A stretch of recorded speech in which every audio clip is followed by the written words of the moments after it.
താമരശ്ശേരി മലയുടെ താഴ്വാരത്ത് smile village എന്നൊരു ഗ്രാമമുണ്ട്. Vincentian ഫാദേഴ്സിനാൽ സ്ഥാപിതമായിരിക്കുന്ന smile village സുവിശേഷത്തിലെ വചനങ്ങൾ ജീവിച്ചു കാണിച്ചു കൊടുക്കുന്ന ഒരു പ്രസ്ഥാനമാണ്.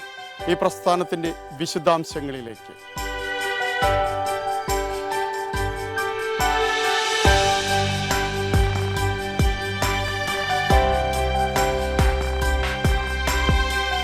സ്മൈൽ വില്ലേജ് എന്നാണ് ഇതറിയപ്പെടുന്നത്. പക്ഷെ ഇതിൻ്റെ ഒരു സ്പെല്ലിംഗ് തന്നെ 3 എസ്സുകളോട് കൂടി ചേർന്നിട്ടുള്ളതാണ്. എന്താ ഈ സ്മൈൽ വില്ലേജിൻ്റെ ഒരു കൺസെപ്റ്റ്? എന്താണിത് ഇങ്ങനെ നടത്തിക്കൊണ്ട് പോകുന്ന കാര്യങ്ങൾ? എന്നാണിത് ആരംഭിച്ചത്? വിശുദ്ധമായിട്ടൊന്നും അറിയണമെന്നുണ്ട്. തീർച്ചയായിട്ടും എല്ലാം പറഞ്ഞുതരാം. ഞാൻ ഫാദർ ജോജി കാഞ്ഞുകാരൻ VC വിൻസെൻഷ്യൻ അച്ഛനാണ്. വിൻസെൻഷ്യൻ കോൺഗ്രിഗേഷൻ നിങ്ങൾക്കെല്ലാം പരിചിതമായിട്ടുള്ള പേരാണ്. ഡിവൈൻ പോട്ട, അവിടെയൊക്കെ വചനം പ്രഘോഷിക്കുന്ന അച്ഛന്മാരാണ്. അപ്പം ഞങ്ങളുടെ സഭയുടെ എല്ലാ പ്രൊവിൻസുകളുടെയും ചേർന്നിട്ട് ജനറലേറ്റിൻ്റെ കീഴിൽ 2000 ആണ്ടിൽ തുടങ്ങിയ ഒരു സ്ഥാപനമാണ് സ്മൈൽ വില്ലേജ്. ഇപ്പോൾ സ്മൈൽ 3 എസ്സുകളുണ്ട്. അപ്പോൾ പലരും വലിയ സ്മൈൽ എന്നൊക്കെ പറയാറുണ്ട്. ശരിക്കും പറഞ്ഞു കഴിഞ്ഞാൽ ഞങ്ങളുടെ സഭയുടെ കാരിസമാണ് പാപങ്ങളോട് സുവിശേഷം പ്രഘോഷിക്കുക എന്നുള്ളത്. അപ്പോൾ അതാണ് സ്മൈലിൽ ഒളിഞ്ഞിരിക്കുന്നത്.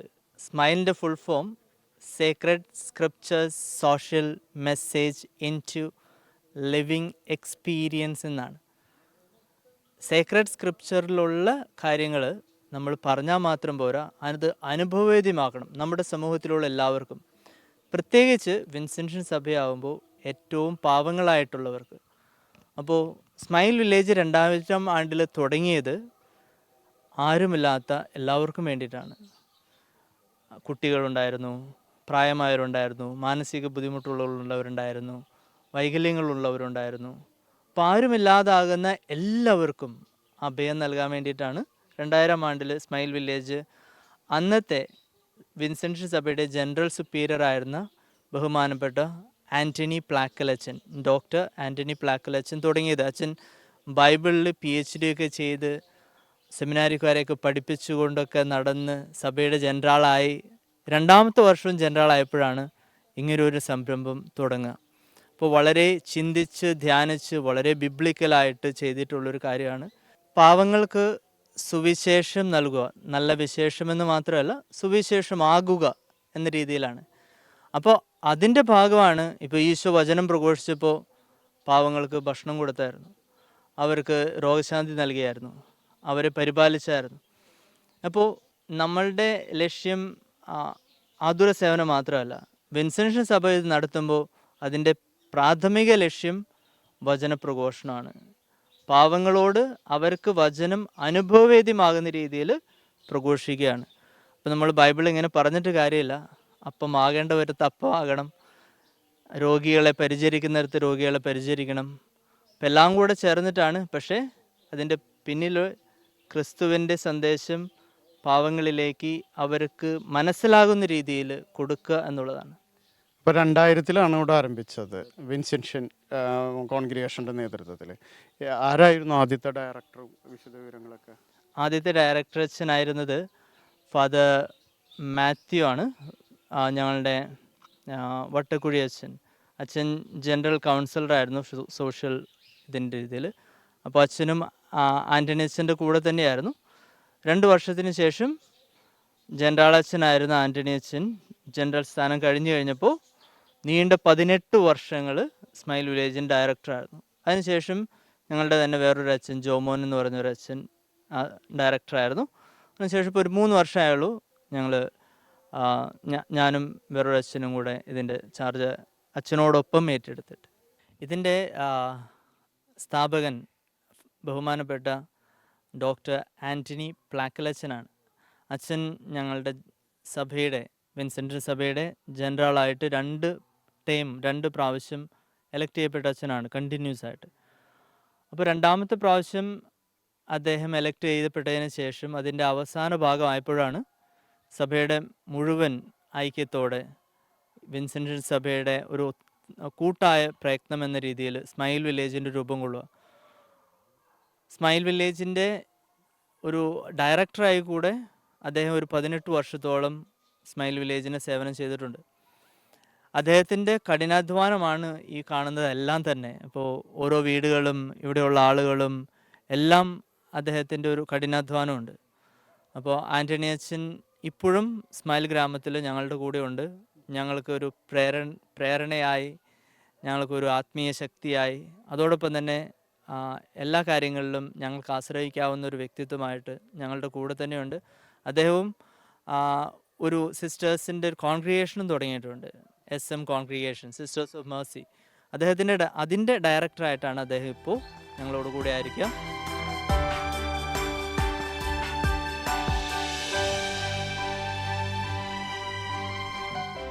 എൻ്റെ പേര് father Antony Plackal VC. Vincentian കോൺഗ്രിഗേഷനിലെ അംഗമാണ് ഞാൻ. വിൻസെൻഷൻ കോൺഗ്രിഗേഷനിൽ ഞാൻ 1961 ഒരു സെമിനറിക്കാരനായിട്ട് ചേരുന്നു. 1970 ഞാൻ വിൻസെൻഷൻ സഭയിൽ വൈദിക പട്ടം സ്വീകരിച്ചു. അത് കഴിഞ്ഞ് ഇപ്പോൾ വൈദികനായിട്ട് 55ാമത്തെ വർഷമാണിത്. ഗോൾഡൻ ജൂബിലിയൊക്കെ കഴിഞ്ഞു. അപ്പോൾ ഇനി അടുത്ത ജൂബിലിക്ക് നോക്കിയിരിക്കുന്നു. ഞാൻ സഭയിൽ പല മേഖലകളിലും സേവനം ചെയ്യാനുള്ള അവസരം എനിക്ക് ലഭിച്ചിട്ടുണ്ട്. ഇവിടെ കേരളത്തിലും അതുപോലെ മധ്യപ്രദേശിലെ സത്ന രൂപതയിലും പിന്നെ പഠിക്കാനായി വിദേശത്തും പിന്നെ നാട്ടിൽ വന്നതിന് ശേഷം വീണ്ടും സഭയുടെ സേവനത്തിനായിട്ട് സഭയുടെ സുപ്പീരിയർ ജനറലായിട്ട് എന്നെ അംഗങ്ങൾ തിരഞ്ഞെടുത്തു. അങ്ങനെ 2 ടേം, അങ്ങനെ 4-8 വർഷങ്ങൾ സഭാ അംഗങ്ങളുടെ ആഗ്രഹപ്രകാരം ഞാൻ സുപ്പീരിയർ ജനറലായിട്ട് സേവനമനുഷ്ഠിക്കാൻ സാധിച്ചു.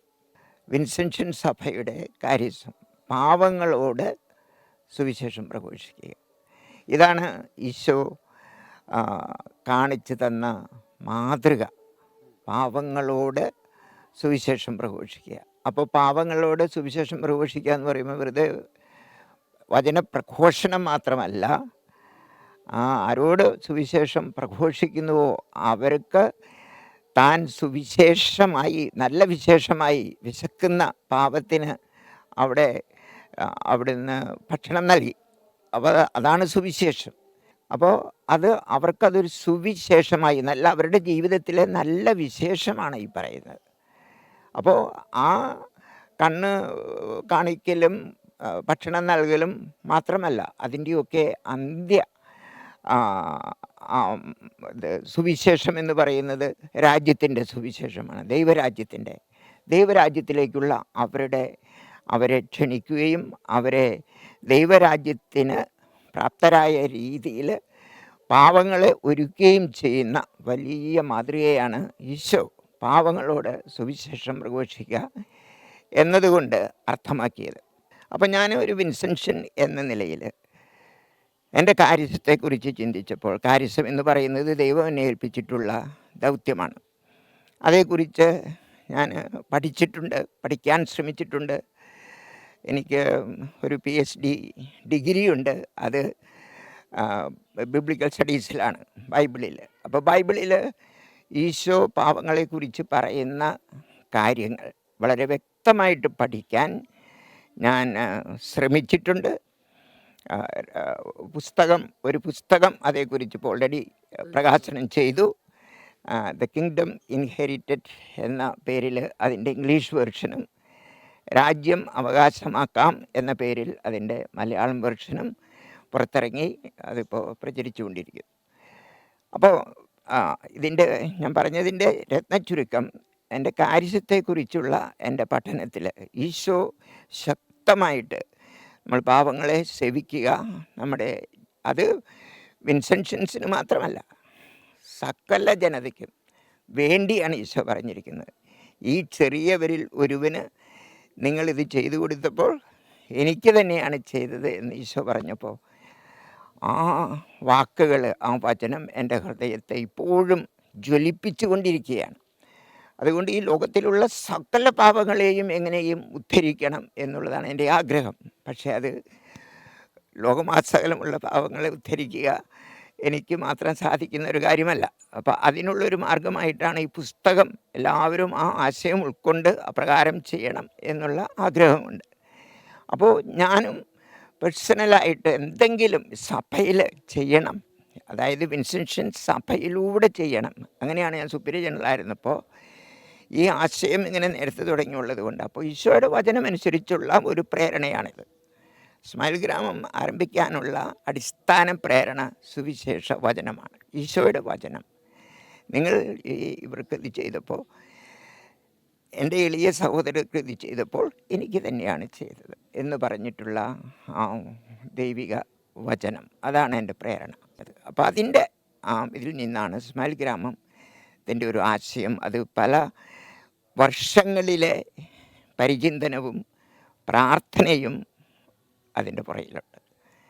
അവസാനമാണ് ഇങ്ങനെ ഒരു ആശയം എങ്ങനെ അത് പ്രായോഗികമാക്കുന്നത് എങ്ങനെയാണ് എന്നുള്ള ആശയം മനസ്സിൽ വന്നപ്പോൾ അത് സഭയിലുള്ള മറ്റ് അധികാരികളോട് ഞാൻ ഷെയർ ചെയ്തു. എല്ലാവരുടെയും അംഗീകാരത്തോടുകൂടെ ആണ് സ്മൈൽ ഗ്രാമം 2000 ആണ്ടിൽ മഹാജയന്തി, ക്രിസ്തുവിൻ്റെ ജയന്തിയിൽ ഇത് ആരംഭിക്കുന്നത്. ഇവിടെ അഡ്മിഷൻ കൊടുക്കുന്നതിനുള്ള ആദ്യ റിക്വയർമെൻറ്റ്, ക്വാളിഫിക്കേഷൻ പാപമായിരിക്കുക എന്നുള്ളതാണ്. ഒന്നുമില്ലാത്തവർ, അവർക്കൊന്നും നമുക്ക് തരാൻ ഇല്ല. അപ്പം ഇങ്ങോട്ട് കാശ് തന്ന് ഇവിടെ വന്ന് താമസിക്കുക, അതൊന്നുമല്ല ഐഡിയ. ഒന്നുമില്ലാത്തവർക്ക് ഈശോയുടെ നാമത്തിൽ അവർ ഈശോയുടെ ദൈവത്തിൻ്റെ മക്കളാണ് എന്നുള്ള പരിഗണനയോടെ അവർ എന്നെപ്പോലെ തന്നെ ദൈവത്തിൻ്റെ മകനാണ്, മകളാണ്. അവർക്ക് എന്നെപ്പോലെ തന്നെ ജീവിക്കാനുള്ള അവകാശം, ദൈവദത്തമായ അവകാശമുണ്ട്. അത് കൊടുക്കാൻ പരിശ്രമിക്കുക. എത്ര വീടുകളുണ്ട് ഇപ്പോൾ അത്തരത്തിലിവിടെ? ഇപ്പോൾ ഫങ്ഷണലായിട്ട് 5 വീടുകളാണുള്ളത്. അപ്പോൾ അത് ഇപ്പം നമുക്ക് കുട്ടികളില്ല. ഈ 5 വീടുകളിൽ കൂടി മൊത്തം എത്ര അംഗങ്ങളുണ്ട്? 90 പേരുണ്ട്. ഇപ്പം 90 പേരുണ്ട്. കുട്ടികളൊക്കെ നേരത്തെ ഉണ്ടായിരുന്ന സമയത്ത്, അതൊരു 2-2.5 കൊല്ലം മുമ്പ് വരെ ഇവിടെ കുട്ടികളുണ്ടായിരുന്നു. അപ്പോൾ നമുക്ക് 140ഓളം അംഗങ്ങൾ ഇവിടെ ഒരേ സമയത്ത് ഉണ്ടായിരുന്ന സന്ദർഭങ്ങളുണ്ട്. 140 ഇവർ നമ്മുടെ ഇങ്ങനെ അഡ്മിറ്റ് ചെയ്ത് വന്നവർ മാത്രം. അതുകൂടാതെ അച്ഛന്മാർ, സിസ്റ്റേഴ്സ്, മറ്റ് സ്റ്റാഫൊക്കെ വേറെ. ഇപ്പോൾ ഞങ്ങളെല്ലാവരും കൂടി, സ്റ്റാഫും ഇവിടെയുള്ള 90 സഹോദരങ്ങളും കൂടി 120ഓളം പേരുണ്ട്. ഇവിടെ വരുന്ന ഈ പാവപ്പെട്ട മക്കൾ അവർ സന്തോഷത്തോടെ ജീവിക്കുന്നു എന്നുള്ളതാണ് എന്നെ ഏറ്റവും ഇങ്ങനെ ഇത് ചെയ്യുന്നത്. അതായത് ഞങ്ങൾ അതിനു വേണ്ടി പരിശ്രമിക്കുന്നു, അതിൻ്റെ ഇഫക്റ്റ് ഞാൻ കാണുന്നുണ്ട്. അതുപോലെ അവർ തമ്മിൽ സ്നേഹമായിട്ട് സന്തോഷമായിട്ട് അവർ ചിരിക്കുന്ന കാണുമ്പോൾ അതാണ് എൻ്റെ ഏറ്റവും വലിയ അനുഭവം. അപ്പോൾ ഞങ്ങളുടെ സ്മൈലിൻ്റെ ആ ഒരു സാക്ഷാത്കാരം, അതിൻ്റെ ചിരി എന്നുള്ള ആ അർത്ഥം കൂടി അതിൽ വളരെ സാക്ഷാത്കരിക്കപ്പെടുന്നു എന്ന് കാണുന്നു. അതായത് 25 വർഷങ്ങൾക്ക് മുമ്പ് അച്ഛൻ കണ്ട ആ സ്വപ്നം അല്ലെങ്കിൽ ആ വിഭാവനം ചെയ്ത പദ്ധതി വളരെ മനോഹരമായി ഇപ്പോഴും മുന്നോട്ട് പോയിക്കൊണ്ടിരിക്കുന്നു അല്ലേ? മുന്നോട്ട് പോയിക്കൊണ്ടിരിക്കുന്നു എന്ന് എനിക്ക് കാണാൻ സാധിക്കുന്നുണ്ട്. അതിനിയും കൂടുതൽ ഡെവലപ്പ് ചെയ്ത് വരണമെന്ന് ഞാൻ ആഗ്രഹിക്കുന്നു. അതായത് ഇനിയും ഇതിൻ്റെ കൂടുതൽ വീടുകൾ ഉണ്ടാകുക, കൂടുതൽ ആളുകൾ വരിക, കൂടുതൽ ശുശ്രൂഷകർ വരിക, കൂടുതൽ സിസ്റ്റേഴ്സ് വരിക എന്നുള്ളതൊക്കെ സ്വപ്നങ്ങളാണ്. ദൈവം കൂടുതലായിട്ട് ഈ പ്രസ്ഥാനത്തെ അനുഗ്രഹിക്കട്ടെ. ഇത് വിശുദ്ധ നാട്ടിൽ ഗലീലി മുതൽ ബദലഹം വരെയുള്ള വിശുദ്ധ നാടിൻ്റെ ഒരു ചെറിയ കലാരൂപമാണ്. ഞാൻ ചെറുപ്പമായിരുന്ന കാലം മുതൽ എല്ലാ ക്രിസ്മസിനും ഒരു പുൽക്കൂടുണ്ടാക്കുക എൻ്റെ ഒരു ഹോബിയെന്നോ അല്ലെങ്കിൽ പതിവോ ആയിരുന്നു. വീട്ടിൽ വച്ചും അത് കഴിഞ്ഞ് സെമിനറിയിൽ വച്ചും പുരോഹിതനായി പല ഇടങ്ങളിലും ജോലി ചെയ്യുമ്പോഴും അവിടെയൊക്കെ ഒരു പുൽക്കൂട് ഉണ്ടാക്കുക എൻ്റെ ഒരു സന്തോഷമുള്ള ഹോബിയായിരുന്നു. അത് ഞാൻ സ്മൈൽ ഗ്രാമത്തിൽ വന്നപ്പോഴും അത് തുടർന്നു. സ്മൈൽ ഗ്രാമത്തിൻ്റെ ആദ്യ നാളുകളിൽ ഞങ്ങൾക്ക് പള്ളി ഒന്നും ഇല്ലാതിരുന്ന ഒരു സമയത്ത് ഞങ്ങളുടെ ഏതെങ്കിലും ഒരു വീടിൻ്റെ മുറ്റത്തോ ഇറയത്തോ അങ്ങനെ പുൽക്കൂടുണ്ടാക്കുമായിരുന്നു. പിന്നീട് പള്ളി വന്ന അവസരത്തിൽ ഒരു പ്രാവശ്യം പള്ളിക്കകത്ത് പുൽക്കൂട് ഉണ്ടാക്കി. അത് കഴിഞ്ഞ് വരുന്ന കൊല്ലത്തിൽ ഞാൻ നോക്കിയപ്പോൾ പള്ളിയുടെ മുൻവശത്ത് കുറച്ച് സ്ഥലം ഇതുപോലെ കണ്ടപ്പോൾ അവിടെ കുറച്ചുകൂടി എക്സ്റ്റൻസീവായിട്ടൊരു പുൽക്കൂട് ഉണ്ടാക്കാം എന്ന് കരുതി ആ കൊല്ലം അതങ്ങനെ ആരംഭിച്ചു. ഇവിടെ ഉണ്ടായിരുന്ന കുട്ടികളും മറ്റ് സഹോദരങ്ങളും ഒരുമിച്ച് ഞങ്ങൾ പല പല വീടുകളും അതുപോലെ തന്നെ അലങ്കാരങ്ങളും ഒക്കെ ഉണ്ടാക്കി ഈശോയുടെ പുൽക്കൂട് മനോഹരമാക്കുന്നതിൻ്റെ ഭാഗമായിട്ട് ആ വിശുദ്ധ നാടിൻ്റെ ഗലീലി മുതൽ ബദലഹം വരെയുള്ള സ്ഥലം ഡെപ്പിക്റ്റ് ചെയ്യാനായിട്ട് കാണിക്കുന്നതിനായിട്ട് ഞങ്ങൾ പരിശ്രമിച്ചു. ഇതിൻ്റെ ആ ക്രിബ് എല്ലാ കൊല്ലവും പിന്നീട് തുടർന്നു വന്നു. എല്ലാ വർഷവും പുതുതായിട്ട് ഈ സ്ഥലത്ത് തന്നെ ക്രിബിൻ്റെ മാതൃകകൾ അത് പല വിധത്തിൽ ഞങ്ങൾ വിഭാവനം ചെയ്ത് ഉണ്ടാക്കുകയുണ്ടായിട്ടുണ്ട്.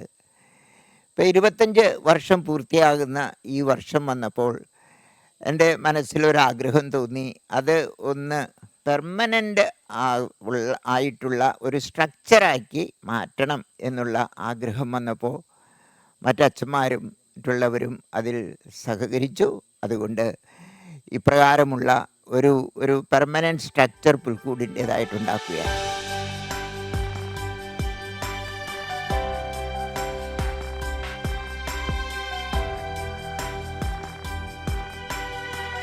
ഇത് ബദലഹം നാടാണ് ഇവിടെ ചിത്രീകരിച്ചിരിക്കുന്നത്. ആ ബദലഹമിലെ ഏറ്റവും പ്രധാനപ്പെട്ട സ്ഥാനം ഈശോ ജനിച്ച സ്ഥാനമാണ്, അതായത് പുൽക്കൂട്. ആ പുൽക്കൂടിന് ചുറ്റും നമ്മൾ കാണിച്ചിരിക്കുന്നത് ഇടയ നാട് എന്ന് നമ്മളിവിടെ വിശേഷിപ്പിച്ചിട്ടുണ്ട്. അതായത് ആട്ടിടയന്മാർ ഈ പുൽക്കൂടിൻ്റെ ആ പരിസരങ്ങളിൽ ഉണ്ടായിരുന്ന ആട്ടിടയന്മാർ താമസിച്ചിരുന്ന സ്ഥലവും മറ്റും വിഭാവനം ചെയ്തുകൊണ്ട് നമ്മൾ ഉണ്ടാക്കിയിട്ടുള്ളതാണ്. അതാണ് പച്ച പുൽമേട ആടുകൾക്ക് മേയാനുള്ള സ്ഥലമായിട്ട് വിഭാവനം ചെയ്ത് അപ്രകാരമാണ് ഇവിടെ ചെയ്തിരിക്കുന്നത്.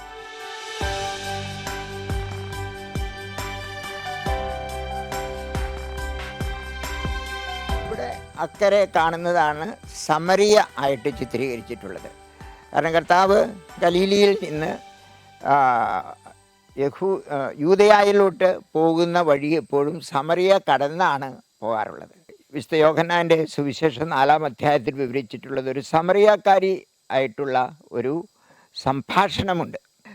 യാക്കോബിൻ്റെ കിണർ അവിടെ വെച്ച് യാത്രയിൽ അവിടെ വെച്ച് ദാഹിച്ചപ്പോഴാണ് ഈശോ അവിടെ വെള്ളം കോരാൻ വന്ന സമറിയാക്കാരി സ്ത്രീയോട് വെള്ളം ചോദിച്ചതും ആ സ്ത്രീയുടെ ജീവിത കഥകൾ മുഴുവൻ പറഞ്ഞ് ആ സ്ത്രീയെ ഈശോ മാനസാന്തരപ്പെടുത്തിയതും. അതിന് പുറകിൽ കാണുന്നത് ഗരീസീം മല. അത് സമറിയായിൽ വളരെ സുപ്രധാനമായിട്ടുള്ള ചരിത്ര ഒരു സ്ഥാനമാണത്. ഈ സമറിയാക്കാരുടെ ബലികൾ അർപ്പിക്കപ്പെട്ടിരുന്നത് ഈ ഗരീസീം മലയിലാണ്. അതിൻ്റെ ബലിപീഠവും മറ്റുമാണ് അവിടെ കാണിച്ചിരിക്കുന്നത്. അതും എക്സാക്റ്റ് റെപ്ലിക്കയാണ്. കാണുന്ന 2 പാലങ്ങൾ അത് എക്സാക്റ്റ് റെപ്ലിക്കയാണ്, അതവിടെ ഉള്ളതാണ്. അപ്പോൾ അതിലെ ഒരെണ്ണം ആളുകൾ സഞ്ചരിക്കുന്നതും മറ്റേത് ഈ സാമാനങ്ങൾ അല്ലെങ്കിൽ മറ്റ് വ്യാപാര സാധനങ്ങളൊക്കെ കൊണ്ടുവരികയും ചെയ്യുന്ന ഇത് രണ്ടും അവിടെ ഇപ്രകാരം അടുത്തടുത്തുള്ളതാണ്. ഇവിടെ ആ ജോർഡൻ നദിയുടെ തൊട്ട് അക്കരെയായിട്ട് നമ്മൾ കാണുന്നത് വളരെ റീസെൻ്റായിട്ട് ഈ കഴിഞ്ഞ വർഷമാണ് അതിൻ്റെ പണിയൊക്കെ പൂർത്തിയായത്, യേശുവിൻ്റെ മാമോദീസ പള്ളി. കാരണം അതിന് കീഴേ നമ്മൾ കാണുന്ന ജോർദാൻ നദിയുടെ ആ ഭാഗത്ത് വെച്ചാണ് ഈശോയുടെ മാമോദീസ നടന്നത്. അപ്പോൾ അതുകൊണ്ട് അതിൻ്റെ കരയ്ക്കായിട്ട് ഇപ്പോൾ വളരെ റീസെൻ്റായിട്ട് കഴിഞ്ഞ കൊല്ലമാണ് ഞാൻ ആദ്യമായിട്ട് അതിൻ്റെ പടം കാണുന്നത്, ഈ കഴിഞ്ഞ മാസങ്ങളിലാണ്. അപ്പോൾ പടം കിട്ടിയ ഉടനെ ഇത് ചെയ്ത കലാകാരൻ്റെ അടുത്ത് ഞാൻ പടം കാണിച്ചേ ഉള്ളൂ. അദ്ദേഹം വളരെ വിദഗ്ധമായിട്ട് അത് വളരെ കൃത്യമായിട്ടുള്ള ഒരു റെപ്ലിക്കയാണ്. ഈശോയുടെ മാമോദിസ നടന്നത് അതിനകത്തല്ല, ഇവിടെ നദിയിലാണെന്ന് നമുക്കറിയാം. അപ്പോൾ അതിൻ്റെ തൊട്ട് കരയിലായിട്ട് ഈശോയുടെ മാമോദിസായെ അനുസ്മരിപ്പിക്കുന്ന ഈ മനോഹരമായിട്ടുള്ള പള്ളി നമുക്ക് കാണാം. ഈശോയുടെ കബറിടവും കബറിടത്തിൽ നിന്ന് അവിടുന്ന് ഉയർത്തെഴുന്നേറ്റ ഉദ്യാനവും ആണ് ഇവിടെ ചിത്രീകരിച്ചിരിക്കുന്നത്. ഈ വിശുദ്ധ നാട്ടിൽ നമ്മൾ ഗാലിലി മുതൽ ബദലഹം വരെയുള്ള ഈ സ്ഥാനങ്ങളിൽ അവിടെ നമ്മൾ കാണുന്ന 3 പ്രധാനപ്പെട്ട റോഡുകൾ ചിത്രീകരിച്ചിട്ടുണ്ട്. ഒന്ന് മെഡിറ്ററേനിയൻ കടലിൻ്റെ തൊട്ട് അപ്പുറയായിട്ടാണ് കടലോര ഹൈവേ. അത് ഇതിൻ്റെ അങ്ങേ അറ്റത്ത് നിന്ന് ഇങ്ങേ അറ്റം വരെ നമുക്ക് ആ ഹൈവേ പോകുന്നതായിട്ട് കാണാം. അത് കഴിഞ്ഞ് അതിൻ്റെ ഏകദേശം നടുഭാഗത്തായിട്ട് നസ്രസിൽ നിന്നും ബദലഹമിലേക്ക് പോകുന്ന ഒരു റോഡുണ്ട്. അത് പണ്ട് ഈ യോസേപ്പ് പിതാവും മാതാവും ഒരുമിച്ച് ഇവിടെ ഗലീലിയിൽ നിന്ന്, അതായത് നസ്രസിൽ നിന്ന് ബദലഹമിലേക്ക് ആ കണക്ക് കൊടുക്കാൻ വേണ്ടി പോയ ആ വഴി ആണെന്നാണ് പാരമ്പര്യം. അപ്പോൾ ആ വഴി ഇന്നൊരു വലിയ ഹൈവേ ആണ്. നമുക്ക് ഗലീലിയിൽ നിന്ന് അല്ലെങ്കിൽ നസ്രസിൽ നിന്ന് റോഡ് മാർഗം ഇവിടെ ബദലഹം വരെ പോകാനുള്ള നല്ല ഒരു ഹൈവേ. ഇനി ഈ ജോർഡാൻ നദിക്ക് അപ്പുറം അവിടെ കാണുന്നത് കിങ്സ് ഹൈവേ എന്നാണ് പറയുന്നത്. അത് പുരാതന കാലം തൊട്ടേ, പഴയ നിയമകാലം തൊട്ടേ അവിടെയുള്ള വളരെ സുപ്രധാനമായിട്ടുള്ള ഒരു ഹൈവേ ആണ്. ആ ഹൈവേയിലൂടെയാണ് ഈ ആ പ്രദേശത്ത് വിശുദ്ധ നാടിൻ്റെ, അതുപോലെ ഈജിപ്തിൽ നിന്നും അല്ലെങ്കിൽ മറ്റ് സിറിയ അങ്ങനെയുള്ള പ്രദേശങ്ങളിൽ നിന്നുമൊക്കെ വ്യാപാരികൾ അങ്ങോട്ടും ഇങ്ങോട്ടും അവരുടെ സാധനങ്ങൾ കൊണ്ടുപോവുകയും അങ്ങനെ വ്യാപാരങ്ങൾ നടക്കാനായിട്ട് വളരെയധികം സഹായിച്ചിട്ടുള്ള ഒരു ഹൈവേ ആണ് ഈ കിങ്സ് ഹൈവേ.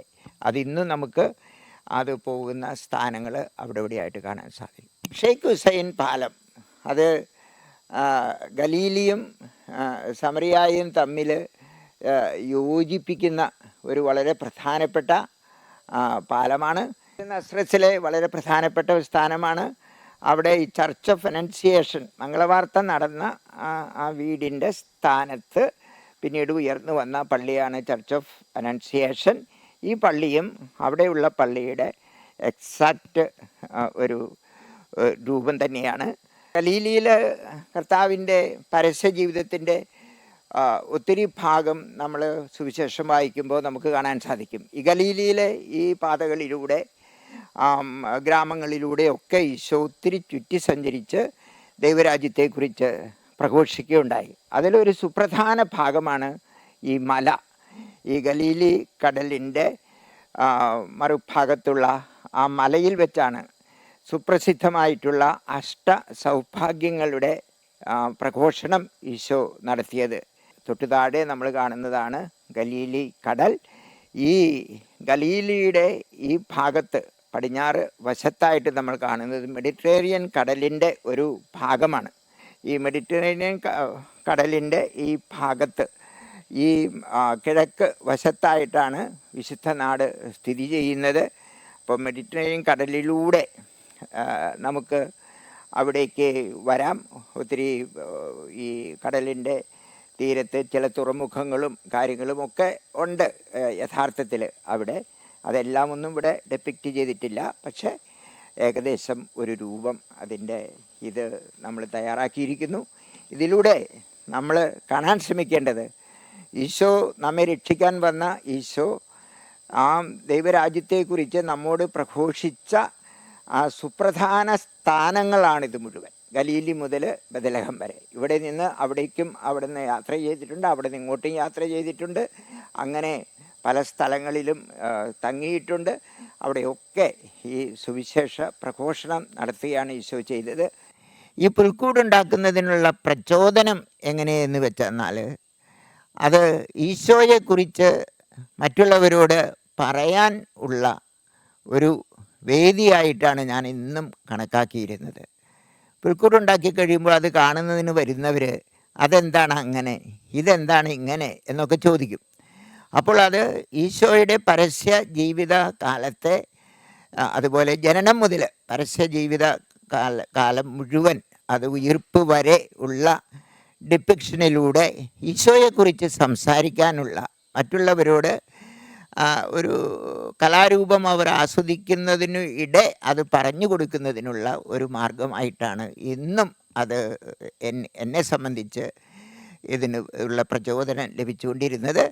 അങ്ങനെ ആണ് ഇവിടെയും ഈ ക്രിബ് പള്ളിക്ക് മുമ്പിലാണ്. പള്ളി കഴിഞ്ഞ് മറ്റുള്ളവർ ഇവിടെ വരുമ്പോൾ, അതുപോലെ ഇസ്മായിൽ ഗ്രാമത്തിലുള്ളവർ ഈ പറമ്പിലൂടെ നടക്കാൻ വരുമ്പോഴൊക്കെ ഈ വിശുദ്ധ സ്ഥലം കാണുകയും അതേക്കുറിച്ച് ചോദ്യങ്ങൾ ചോദിക്കുകയും, അപ്പോൾ ഈശോയെക്കുറിച്ച്, ഈശോയുടെ പരസ്യ ജീവിതം, ഈശോയുടെ പഠനങ്ങൾ, ഇതൊക്കെ വിവരിച്ചു കൊടുക്കാനായിട്ട് ഇത് വളരെ ഒരു സന്തോഷപ്രദമായിട്ടുള്ള ഒരു മാർഗമായിട്ട് ഞാൻ കണ്ടു.